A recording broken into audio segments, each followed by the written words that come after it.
बांदा के लोक निर्माण विभाग में आखिरकार ठेकेदारों के सब्र का बांध टूट ही गया। पिछले कई बार से अपने चहेतों को टेंडर दिलवाने के चक्कर में बार बार ठेकों के नियम शर्तें बदलना और ठेकों को निरस्त करना अब विभाग की आदत सी बन गई थी, जिसके चलते पीडब्ल्यूडी के ठेकेदार व समाजवादी पार्टी के पूर्व जिला महासचिव राजेंद्र यादव ने लोक निर्माण विभाग के निवर्तमान अधीक्षक अभियंता AC जैन की शिकायत मुख्यमंत्री सहित जिले के जिम्मेदार अधिकारियों से की है। जानकारी प्राप्त हुई कि यहाँ के तत्कालीन जो अधीक्षण अभियंता है SC जैन, वो अपने चहेते ठेकेदारों को काम देने की वजह से और सत्ता पक्ष के कुछ नेताओं के दबाव की वजह से टेंडर 5 बार निरस्त किए। वर्षों से बजट पड़ा है और संपर्क मार्ग नहीं बन पा रहे। ग्रामीणों को बड़ी दिक्कत हो रही है और कहीं चूँकि टेंडर खुल चुके, दोनों बिडें तकनीकी और वित्तीय बिडें खुल चुकी हैं, तो काम शुरू करा देना चाहिए बांड बना करके। लेकिन इतना ग्रामीणों को परेशानी हो रही है बरसात में कि आवागमन में दिक्कत हो रही है। और यहाँ के जो अधीक्षण अभियंता तत्कालीन हैं, अपने दबाव में लेकर के अपने निहित स्वार्थ के लिए बार बार टेंडर निरस्त कर रहे हैं, सत्ता पक्ष के नेताओं के दबाव में अपने निहित स्वार्थ को लेकर के। तो हमने आयुक्त महोदय को शिकायत की है कि इसकी जाँच करवाई जाए और जो दोषी पाया जाए उनके खिलाफ कार्रवाई हो और निर्माण कार्य तुरंत चालू कर। ठेकेदार कृष्ण कुमार सिंह ने अधीक्षक अभियंता पर आरोप लगाते हुए कहा कि टेंडरों में धांधली हुई। सत्ता पक्ष के नेता व अधिकारियों के चहेते ठेकेदारों और टेंडर न मिलने के कारण बार बार टेंडर किए जाते हैं। टेक्निकल और फाइनेंशियल खुल जाने के बाद भी कैंसिल कर दिए जाते हैं। 4 से 5 बार टेंडर कैंसिल कर निरस्त किए गए। वर्षों से बजट पड़ा है, संपर्क मार्ग नहीं बन पा रहे हैं।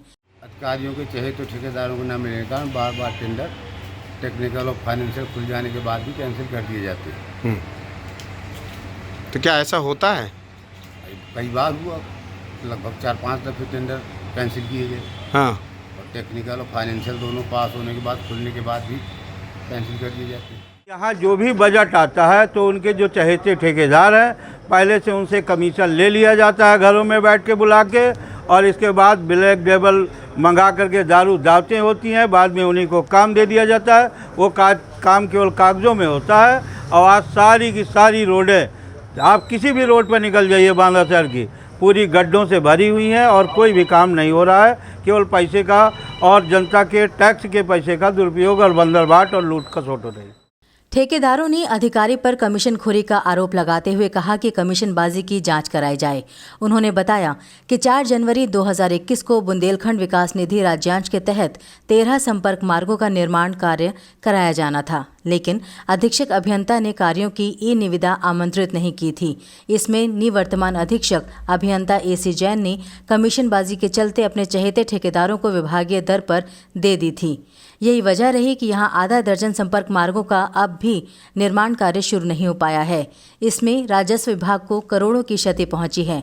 हालांकि वर्तमान अधीक्षक अभियंता AC जैन ने इन आरोपों का सिरे से खंडन कर दिया और अपने द्वारा की गई समस्त कार्यवाही को वैधानिक बताया। टेंडर के बारे में लोगों को अभी भी जो लोग शिकायतें करते हैं, सब अपने स्वार्थ के वश करते हैं। जी सर। वास्तव में जो लोक निर्माण विभाग में जो टेंडर हो रहे हैं, वो टेंडर पूरी तरह से ऑनलाइन टेंडर होते हैं। और इवन सितंबर 2020 से तो हमारे यहाँ प्रहरी ऐप लागू हो गया है। तो उसके बाद जो टेंडर का इवेल्युएशन है, जांच है, वो भी मैनुअल नहीं की जाती है। वो कोई आदमी मानवीय आधार पर नहीं की जाती है। वो पूरी सॉफ्टवेयर के आधार पर ही उसका वैल्यूएशन होता है।